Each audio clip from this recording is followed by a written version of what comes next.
नमस्कार, मैं हूँ रेखा खान, नवभारत टाइम से। और मेरे सामने जो मौजूद हैं उनके परिचय के लिए इतना ही कहा जा सकता है कि इमरान हाशमी। इमरान हाशमी वो कलाकार हैं जिनको बहुत अरसा हो गया इंडस्ट्री में।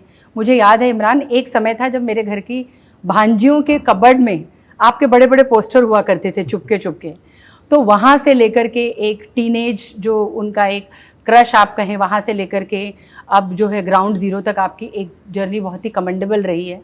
बहुत आपने विविध तरह की भूमिकाएं की हैं और आज हम मिल रहे हैं ग्राउंड ज़ीरो के लिए। तो इमरान, मैं आपके तमाम काम के लिए, आपकी फिल्म के लिए आपका बहुत स्वागत करती हूँ। Thank you. और आपको बहुत सारी बेस्ट ऑफ लक देती हूँ। Thank you. तो मेरा पहला सवाल यही है कि ग्राउंड ज़ीरो, जैसे मैंने कहा, मैंने ट्रेलर देखा और आप लोगों ने भी देखा होगा, मुझे बहुत मज़ा आया ट्रेलर में। और मैं अभी इमरान से यही कह रही थी कि जो एक किरदार का जो एक एटीट्यूड है, जो एक लुक है, वो इतना परफेक्ट लग रहा है। तो मैं इमरान आपसे जानना चाहती हूँ कि जब एक फौजी वाला जब एक किरदार होता है तो ऑब्वियसली उसमें बहुत सारी चीज़ें मैटर करती हैं, हाइट, बॉडी, फिजिक। तो आपकी क्या तैयारी थी और क्या चिंता थी? तैयारी तो यही है, जैसे आपने कहा, एक विजुअल मीडियम है। आपका जो एक बॉडी लैंग्वेज हर चीज को ऑडियंस कन्विंस करता है कि आप उस कैरेक्टर में घुस गए हो। ये हीरो 100 लोगों को मार सकता है। डेफिनेटली। तो ये एक ऐसा कैरेक्टर था जो आपके बीएसएफ को रिप्रेजेंट करता है। ये एक बीएसएफ ऑफिसर रहा है। मिस्टर दुबे एक बहुत ही उनका एक इलस्ट्रियस करियर एक प्रोफेशन में रहा है। वो एक तभी जब एक ऑपरेशन शुरू हुआ था तो सेकंड इन कमांड थे बीएसएफ में। मैं उनसे मिला भी था शूटिंग से पहले। तो एक फिजिकल स्टांस होना, उसके लिए फिजिक पे काम करना, वेट ट्रेनिंग और अपने डाइट पे ध्यान रखना, और फिर एक जो हमारे बीएसएफ कैंप है, हमारे जवानों के कैंप पे गए थे, वहाँ पे बहुत सीख मिली। उनकी जो एक रेजिम होती है, उनका जो एक डिसिप्लिन होता है, सुबह में 5 बजे उठने का, जिस तरह वो 5-10 किलोमीटर के रन्स करते हैं। फिर हम फायरिंग रेंज पे गए, उनके साथ हमने वेपन्स फायर किए वहाँ पे। जिस तरह उनका एक प्रोटोकॉल रहता है अपने सीनियर्स के साथ, किस तरह उठते बैठते हैं, उनका यूनिफॉर्म किस तरह पहना जाता है, वो सारी चीज़ें, और सल्यूट किस तरह करते हैं। तो वो एक एक्सटर्नल्स को जब आप एक बार लॉक कर देते हैं, उसको मास्टर कर लेते हैं, तो वो एक चीज़ आ जाती है। आई थिंक दूसरी चीज़ उससे ज़्यादा आई वुड से चैलेंजिंग है, एक इमोशनल और एक मेंटल स्टेट एक सोल्जर का, एक बीएसएफ ऑफिसर का किस तरह आप लेके आएंगे। तो उसके लिए ऑफ कोर्स आपको ठीक तरह से अपने स्क्रिप्ट को एक तरह से निचोड़ लेना चाहिए। पूरा एक जो इसके बीट्स हैं कहानी के। और उस वक्त वो ऐसा दौर था जब एक इतना हाई रिस्क प्रोफेशन था बीएसएफ के ऑफिसर का, 2001 में दिन दहाड़े वहाँ पे खुले बाजारों में उनकी हत्या की जा रही थी। तो वो एक फियर साइकोसिस जो होता है बीएसएफ के ऑफिसर के दिल में, दिमाग में, उनके फैमिलीज में कभी भी कुछ भी हो सकता है, वो किस तरह मुझे इंटरनलाइज करना था। और 2 साल तक जब उन्होंने ये ऑपरेशन लीड किया, ये खतरों से खाली नहीं था और बहुत मुश्किल था। उनके फैमिली पे टोल लिया ये, जो पूरा एक इनका मकसद था गाजी बाबा को पकड़ने का। इनके सिर्फ परिवार पे नहीं, उनके दोस्तों और कॉमरेड्स की दिमाग पे वो एक तरह से प्रभाव पड़ा। उनकी एक दोस्त की जान चली गई ऑपरेशन में, वो शहीद हो गए, बलबीर सिंह, जो हमें दिखाया भी है हमारी फिल्म में। तो इट वाज क्वाइट टेस्टिंग। तो वो सब इंटरनलाइज करना। एंड 38 साल बाद फिल्म का प्रीमियर कश्मीर में। जी। मतलब ये तो बहुत बड़ी बात है कि एक कहते हैं ना कि एक बड़ा वंचित रहा ये। जी। तो क्या कहना चाहेंगे? 38 इयर्स, बहुत ही 4 दशक। आई थिंक बहुत ही इमोशनल मोमेंट था एक ऐसे शहर के लिए, एक ऐसी जगह के लिए जिसने, वहाँ के लोगों ने इतना सब कुछ देखा है, इतना सहा है पिछले कितने डेकेड्स में। और जैसे 90s में उन्होंने कहा कि एक कुछ थिएटर्स की वहाँ पे खुले थे और वहाँ पे एक ग्रेनेड का कुछ एक खौफ था, वहाँ पे एक थ्रेट था, तो वो बंद हो गया। तो imagine the long way that they have come. वहाँ के लोकल कश्मीरीज थे, वहाँ के बीएसएफ ऑफिसर और जवान भी थे, और सब बहुत खुश थे कि एक नॉर्मलसी आ गई है जी। 40 साल के बाद एक रेड कार्पेट इवेंट हो रहा है, एक फिल्म प्रीमियर हो रही है। वहाँ पे कुछ पता नहीं कितने लोग इकट्ठा थे थिएटर के बाहर, तो सब लोगों के चेहरे पे एक तरह से मुस्कान थी कि ये एक शुरुआत है नॉर्मलसी की, एक ऐसे शहर में जिसने बहुत कुछ देखा है। एंड एक चीज़ है मुझे कि जैसे कि हम कश्मीर पर हमने बहुत सारी फिल्में देखी हैं, हम इंडिया पाकिस्तान पर भी देखते हैं, तो मेरा एक सवाल ये है कि जब हमको एक देशभक्ति वाली बात है या जब इस तरह का कोई मुद्दे वाली बात है तो हम दो ही सब्जेक्ट को ज़्यादा एक्सप्लोर करते हैं, या तो हमारे पास कश्मीर का मुद्दा होता है या इंडिया पाकिस्तान का। मतलब देशभक्ति है या इस तरह का जो जियो पॉलिटिक्स है उसमें हम इन्हीं पर जाते हैं, कुछ नया क्यों नहीं? इस पर आप क्या कहना चाहेंगे? Well, I think इस फिल्म में मैं अपनी फिल्म के लिए कह सकता हूँ कि इसमें एक ऐसे ऑपरेशन के बारे में है जिसके बारे में ज़्यादा लोग जानते नहीं हैं, एंड जस्ट सो हैपन्स कि जो सबसे एक सेंसिटिव जगह रही है, एक कह सकते हैं एक दुख का और एक प्रेशर पॉइंट जो हमारे देश में रहा है, एक एंट्री पॉइंट रहा है, एक बॉर्डर का, कश्मीर जो पाकिस्तान के बॉर्डर के पास है। जी जी जी। तो सबसे ज़्यादा जो टेंशन रहा है जियोपॉलिटिकली वहीं से रहा है। तो हम जब फिल्में बनाते हैं तो रियल मटेरियल से सोर्स करते हैं, तो इसलिए बाय डिफ़ॉल्ट वो ऐसा हो जाता है।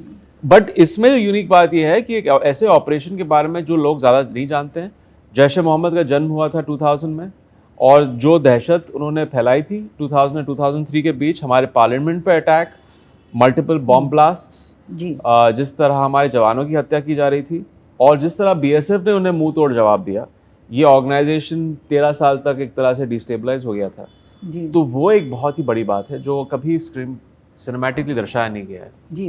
एंड मैं पढ़ रही थी कि एक अभी कुछ ऐसा चल रहा था कि मतलब अभी बड़े बड़े स्टार्स तो बॉक्स ऑफिस पे धराशायी हो गए हैं और अब पूरी जिम्मेदारी है इमरान हाशमी के कंधों पे, क्योंकि हम जान ही देख ही रहे हैं कि काफ़ी एक छमाई होने वाली है 6 मंथ, और छावा को अगर हम अपवाद मान लें तो उतनी फिल्में नहीं चल रही हैं। जी। चिंता सब जगह है क्योंकि हम बॉलीवुड खाते हैं, पीते हैं, सोते हैं। हम भी एज अ एंटरटेनमेंट जर्नलिस्ट मैं सोचती हूँ कि फिल्में खूब चलें तभी हमारा काम चलेगा ना जी।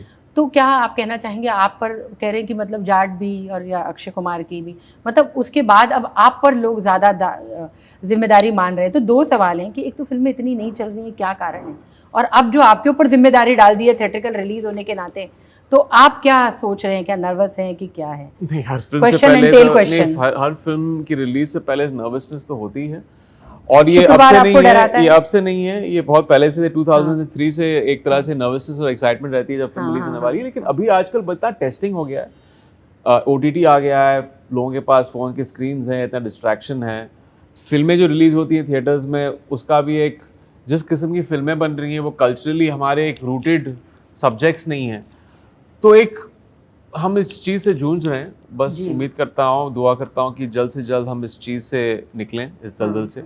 बट इस यही है कि हम मेहनत करते रहें और अच्छी फिल्में बनाने की कोशिश करें। देखिए, सबको, हर कोई अच्छी फिल्म एक इंटेंट रहता है, वो बनाते हैं और एक हिट फिल्म बनाने की कोशिश होती है। कोई ऐसा नहीं कंस्ट्रक्ट करता है कि हमने बिल्कुल नहीं, वो तो रहता ही नहीं। वो आपको पता नहीं कि ऑडियंस की पल्स किस तरह वो आपके फिल्म को एक्सेप्ट करती है। वो बस आप एक अच्छे इंटेंट के साथ फिल्म बना सकते हैं, फिर उसके बाद पब्लिक डोमेन में जब फिल्म जाती है वो पूरे ऑडियंस पे एक रिएक्शन रहता है। बस उम्मीद है कि ग्राउंड जीरो एक ऐसी फिल्म है जो बहुत रूटेड है, एक रियल स्टोरी पर है, हमारे जाबाज बहादुर सोल्जर्स, BSF अफसर्स के बारे में है। लोग इसके बारे में जाने, एक इन्फॉर्मेशन उन्हें मिले और आके इस एंटरटेनिंग एक जो मिशन है जो BSF का रहा है वो जाके सिनेमा घरों में देखें इंशाल्लाह। एंड कैसे, मतलब कैसे आप ये चीज़ देखते हैं कि अब जो होता है कि आप तो एक वो उस ज़माने से, मतलब आपने करियर की शुरुआत की तो जब इतना सोशल मीडिया नहीं था जी। इमरान, अभी हम देखते हैं कि बहुत छोटी सी चीज़ों का एक राई का पहाड़ बना लिया जाता है। बहुत आप अपने सोशल मीडिया को लेकर के अलर्ट रहते हैं कि क्या बोलना है, कैसे बोलना है, या किस तरह से कि क्या, क्योंकि बहुत सारी चीज़ें ऐसी हो गई हैं कि आपको कंटिन्यूसली आपको वॉच किया जा रहा है, आपकी हर हरकत पे नज़र है। इसलिए मैं इतना ट्वीट नहीं करता। आई थिंक एक बहुत ही सेंसिटिव एनवायरनमेंट हो गया है, लोगों के पास एक ओपिनियन अपना देने का एक जरिया हो गया है। I don't know if the world कुछ ज़्यादा ही सेंसिटिव होगी, या अब हम जानते हैं कितने लोग ऑफेंड हो जाते हैं क्योंकि सोशल मीडिया पे सबके पास एक जरिया है अपने ओपिनियन को डालने का सोशल मीडिया पे। तो I don't know what it is, but आपको थोड़ा सा इस एनवायरनमेंट में लोग थोड़े अभी कॉशियस हो गए हैं। किसी को भी कभी भी किसी बात को लेकर ठोस पहुंच सकता है, वो ऑफेंड हो सकते हैं, तो आपको बहुत न्यूट्रल तरीके से चीज़ों को कहना पड़ता है। पॉलिटिकली हो या रिलीजियस सेंटिमेंट्स हो या पर्सनल सेंटिमेंट्स को वो you don't want to get in that space, क्योंकि वो आपको एक तरह से एक रिबाउंड इफेक्ट बहुत बुरा आ सकता है आप पर, और एक कैंसिल कल्चर जो शुरू हो गया है बहुत ज्यादा एक बैशिंग और अग्रेसिव कैंसिल कल्चर हो गया है, जहाँ पे आपका जो कुछ भी आपने बनाया अपने करियर में इतने सालों में, वो एक मिनट में उसको आपको डिस्कार्ड और आप खत्म कर सकते हो जी, एक कमेंट की वजह से, and there is no going back from that, क्योंकि ऐसा एम्पलीफाई होता है और इतने सेकंड्स में एम्पलीफाई होता है वो चीज, तो आपको बस you have to be very watchful. क्या कहते हैं तो उसका impact as a media person, मुझे तो 28 साल हो गए हैं। इमरान, आपको याद होगा आप नवभारत टाइम्स ऑफिस भी आए थे और हमने बहुत इंटरव्यू किए हैं, तो उससे एक ऐसा लगता है कि मीडिया और इसमें एक मतलब एक दूरी मतलब जैसे आ गई है, जैसे कि अब मतलब ऐसे उतनी सहजता से आप लोग हमसे नहीं मिल पाते हैं, तो वो भी हमें तो दूरी लगती है, क्योंकि हमने एक गोल्डन पीरियड भी देखा है जब हम आमिर खान साहब को कॉल कर रहे हैं, वो हमें गाड़ी भेज रहे हैं, हमें घर तक छुड़वा रहे हैं, खाना पीना साथ में हो रहा है, तो वो एक उससे भी आपको लगता है कि फर्क पड़ रहा है कि कहीं पर आप लोगों की बात भी डायरेक्ट हम तक वैसे नहीं आ पा रही है, और बहुत कुछ जो ऊपर चल रहा है बड़ा सुपरफिशियल चल रहा है, कहीं मीम्स बन जाता है, कहीं कुछ एक बयान को कुछ ऐसे हो जाता है। आई थिंक एक्टर्स भी एक तरह से इसलिए गार्डेड हो गए हैं क्योंकि ऐसी ऐसी चीजें हुई हैं, और ये किसी एक शख्स को या एक डिपार्टमेंट को मैं इसके लिए नहीं ब्लेम करना चाहूँगा। It's just the evolving nature of जिस तरह इंटरनेट की वजह से, सोशल मीडिया की वजह से लोगों ने, एक्टर्स ने, दे हैव हैड टू पे द प्राइस फॉर जो गलतियाँ और या परसीवेबली जो गलतियाँ की होंगी, उसके लिए उन्हें सज़ा खुद को भुगतनी पड़ी, और इसलिए थोड़ा सा अभी कॉशियस हो गए हैं ऐसे सिचुएशन को लेकर। एंड आई थिंक समथिंग जो हम वापस मुड़कर इस चीज़ को बदल नहीं सकते हैं। इट्स बिकम लाइक दैट, और ऐसी एनवायरनमेंट होगी। एंड यही वजह है कि आप अपनी फैमिली को, पत्नी को, बेटे को इन सब चीज़ों से दूर रखते हैं। नहीं, ये तो वो खुद कभी मीडिया के ग्लेयर में वो पहली फिल्म से लेकर, हालांकि मेरी वाइफ इस इंडस्ट्री से रिलेटेड नहीं है, तो वो इस चीज़ को चेरिश करती हैं कि एक सोशल मीडिया का उनका एक प्रेजेंस भी इतना नहीं है, और वो चाहती भी नहीं है कि इतना वो पब्लिक डोमेन में लोग उनको पहचाने, क्योंकि वो she wants a sense of freedom. Means आए दिन कुछ महीने पहले उनको कुछ आ गया था सोशल मीडिया पे, and then she was like, जब मैं जाके कुछ बाहर खरीद रही हूँ तो लोग ने सडनली मुझे रिकग्नाइज करना शुरू कर दिया है, and I don't like this feeling. तो वो she is not signed up for this, वो एक आर्टिस्ट नहीं है, फिल्म इंडस्ट्री का ऐसा नहीं है, तो I have to be very respectful of that. And बेटे का क्या रवैया रहता है? वो तो अभी कॉलेज में, ही डजंट नो, इतना एक्सपोजर मीडिया को लेकर नहीं है, अभी तो सिर्फ पढ़ाई कर रहे हैं, उसमें मेहनत कर रहे हैं, तो उनका एक थोड़ा सा डिस्कनेक्ट रहा है इस चीज से, और अच्छा ही है, अच्छी बात है, बिल्कुल। मैं चाहता हूँ कि ऐसे उनका माहौल हो जहाँ पे बहुत टाइम में हम लोग को ऐसा सब्जेक्ट ही लाना पड़ेगा स्कूल कॉलेज में। हाँ, नहीं, वो नीचे पेपरासी खड़ा है और वो जब भी अंदर एंट्री आ रहा है बिल्डिंग में, उसकी तस्वीर ली जा रही थी। मुझे ऐसा एनवायरनमेंट नहीं चाहिए अपने घर में। बहुत ही एक आर्टिफिस होता है उस चीज में, तो हम इस चीज को इनकलकेट और इनवाइट नहीं करते हैं हमारी लाइफस्टाइल में। बिल्कुल। एंड दुनिया जानती है कि आप एक फाइटर पिता रहे हैं, जिस तरह से आपने वो दौर बेटे के साथ में रहा, अब पलट के देखते हैं तो क्या स्ट्रेंथ लगती है, और क्या लगता है कि कहते हैं कि वो उससे बड़ी जंग क्या होगी? हाँ, आई थिंक मैं ज़्यादा इसके लिए क्रेडिट नहीं लेना चाहूँगा। आई थिंक हर माँ बाप ये एक तरह से फाइट फॉर सर्वाइवल रहता है। हम सब में ये एक करेज रहता है। जब मैं पीछे भी मुड़ के देखता हूँ, मैं सोचता हूँ और मेरी बीवी सोचती है कि किस तरह हमने ये जो हिम्मत कैसे बटोरी उस वक्त। But I think it's then every parent, जब ऐसा हादसा आपके साथ होता है तो आपके पास यही है कि वो एक होप रहे कि और करेजसली उस चीज़ से आप लड़ें जो हमने किया, और यही एक जज्बा था हमारा उस वक्त। जी, सिर्फ मेरे 2 सवाल हैं। सब जानते हैं कि मतलब आपके जैसा भूत, तो कहते हैं ना, एक संस्कृत में एक कहावत है, ना भूतो न भविष्यते, न कभी हुआ था न कभी होगा। इमरान हाशमी जैसा सीरियल किलर न कभी हुआ था न होगा। मतलब वो होता है कि वो नहीं, बहुत लोगों ने ट्राई किया, आप जानते ही हैं, एक पूरा उस तरह की इतनी फिल्में वो हुई, तो वो इमेज से आप अब भी जूझते हैं या निकल चुके? क्योंकि मैंने आपके चेहरे देखी, आपका शानदार परफॉर्मेंस रहा। चीट इंडिया में तो हमने साथ में एक्टिविटी की थी, आपने कमाल का काम किया, और दूसरी एक रेड चिलीज की आपने एक सीरीज की थी पार्ट ऑफ ब्लड, हाँ, उसमें भी आपका काम इतना रहा। जी, जी। और अब ग्राउंड जीरो, मतलब आप उससे तो निकल ही चुके हैं, लेकिन क्या अभी भी सीरियल किसर वाली इमेज से आप जूझ रहे हैं या क्या, मतलब या आपका क्या टेक है? इतना खुश था कि आपने मुझे सीरियल किलर बना दिया। कुछ तो अलग बोला आपने, बट मैंने कभी किसी एक इमेज को फ्यूल नहीं किया है। हाँ, अलग अलग किस्म की फिल्में की हैं और आई थिंक वो एक कभी कभी वो आ जाता है क्योंकि वो एक इमेज था जिसको हम सर्व कर रहे थे, वो एक बन गया था ऑडियंस के और मीडिया की नज़रों में। बट मैंने हमेशा अलग अलग किरदारों को एक्सप्लोर करने की कोशिश की है और जो सच्चे फैंस वो एंजॉय तो आपने वो पूरा पीरियड किया होगा। सच्चे फैंस होते हैं वो उस चीज को एक्नॉलेज भी करते हैं। हाँ, आई थिंक वो लोग इस चीज पे बार बार उस लफ्ज को दोहराते हैं जिन्होंने शायद वो फिल्में नहीं देखी होंगी जहां पे मैंने एक्सपेरिमेंट किया होगा। आपने बहुत, मैंने सब, बट आई थिंक जितना भी ये सारा काम है इसमें आपने बहुत अच्छा काम किया। छवि जो है बहुत पहले टूट गई थी। It's just that as an actor I want to explore more characters और अलग अलग किस्म की फिल्में करूं। और ग्राउंड जीरो भी एक अलग किस्म की फिल्म है, तो मैं कभी ये सोच के फिल्म नहीं करता हूँ अच्छा मैं कुछ अलग कर रहा हूँ इस तरह। मैं as passionately as any actor would want, मैं चाहता हूँ कि मैं अलग किरदारों को एक्सप्लोर करें। ये मेरा आखिरी सवाल है। एक बहुत जाने माने नेशनल अवार्ड विनर एक्टर हैं, मैं उनका नाम नहीं लेना चाहूँगी, लेकिन उन्होंने कहा कि हमारे जितने बड़े एक्टर्स हैं ना, जैसे आपने अभी ये नए डायरेक्टर हैं तेजस जी, आपने उनके साथ देखिए काम किया, क्योंकि आप तो बहुत जाने माने एक्टर हैं। तो मुझे बहुत अच्छा लगा कि अभी उनकी एक आध फिल्म ही आई है, लेकिन आपने एक विश्वास दिखाया उन पर और उनके साथ एक आप आगे आए।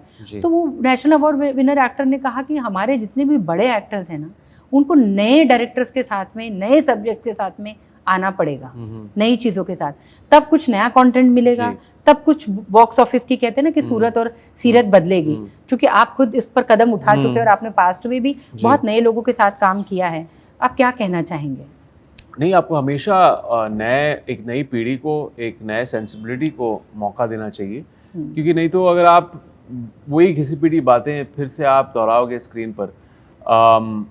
एक जो बात कुछ फिल्म मेकर्स वो कह चुके, एज एक्टर्स अगर आप एक फ्रेश न्यू फिल्म मेकर के एक विजन को सपोर्ट करोगे तभी तो वो एक नयापन ऑडियंस के सामने पेश होगा।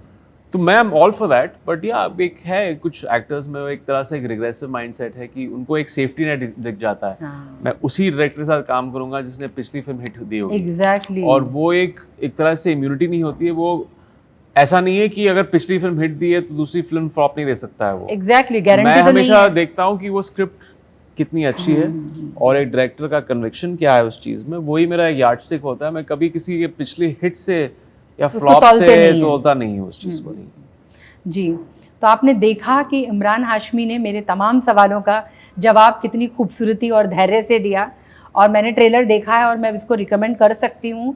बहुत ही कमाल का ट्रेलर है, लेकिन जैसा कि हमारी फिल्मों का एक बहुत ही मशहूर डायलॉग है, दोस्तों पिक्चर अभी बाकी है और आप लोगों को इस शुक्रवार थिएटर में जाकर के देखनी है। और इमरान बहुत बहुत शुक्रिया, और मैं बहुत इस फिल्म के लिए बहुत उम्मीद करती हूँ और आपको दिल से बहुत सारी शुभकामनाएं देती हूँ। Thank you so much.